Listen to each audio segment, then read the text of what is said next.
144 pounds. That is what an entire year of farming produced. You have probably spent more than that filling up your car this month. But here is what nobody tells you right after they show you that number.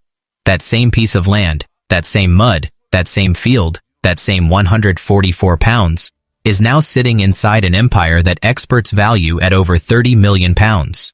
30 million pounds. And the man who built it had absolutely no plan, no strategy, no property consultant, no vision board.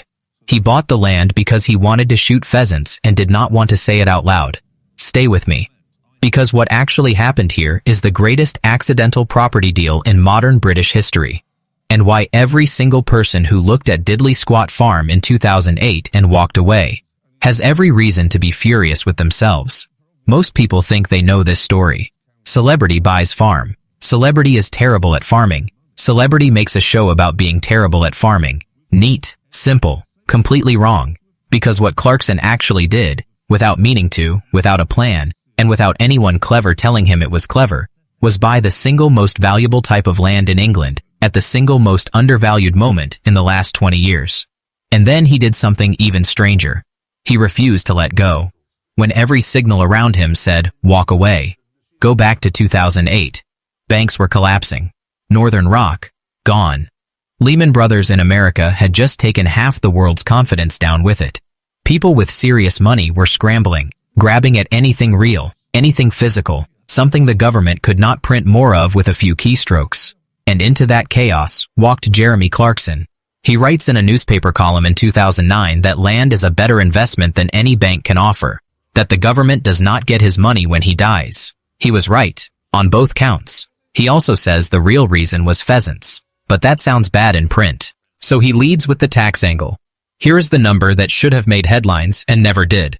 1,000 acres, the Cotswolds, during a financial crash.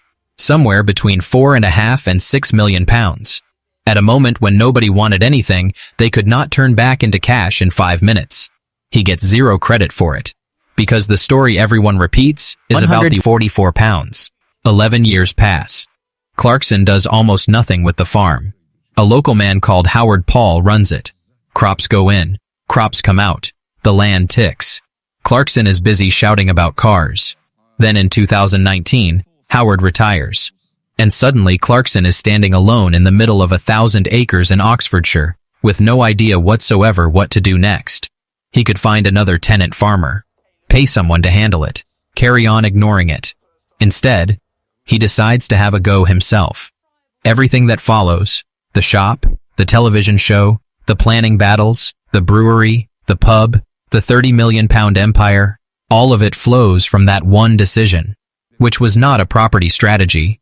It was boredom and stubbornness in almost equal measure. Year one ends. The accountant delivers the news. After every cost, every mistake, every piece of equipment, every bag of seed, 144 pounds. Clarkson looks like a man who has just been told something has died. Caleb, who grew up farming and has never once been surprised by how badly it pays, looks entirely unsurprised. At this point, a rational person sells. Pockets 16 years of land appreciation. Walks away with clean hands. Goes back to television. He opens a shop instead. A shed. Selling vegetables. And this is where the story gets genuinely strange. West Oxfordshire District Council comes after him almost immediately. Enforcement notices on the shop. Restrictions on what he can sell. The restaurant he builds gets shut down and he is given 6 weeks to rip it all out.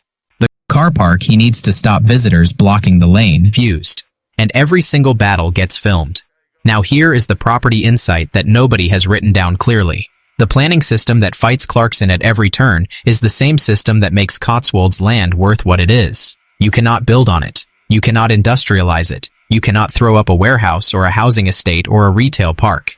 The restrictions that drove him mad are the same restrictions that made 1,000 acres of that countryside irreplaceable, scarce, worth more every year, simply because no more of it can be created. The council trying to stop Clarkson was simultaneously protecting everything Clarkson owned. He hated them for it. They were doing him a financial favor, whether they intended to or not.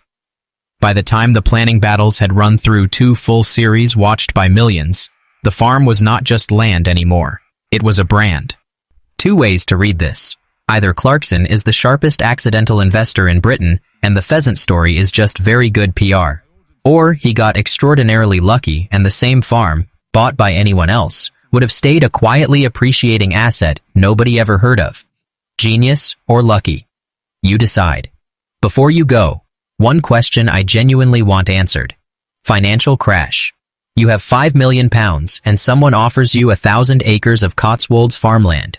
Do you buy it or do you walk away? Drop your answer below. City, market town, or actual countryside? Tell me where you are watching from as well.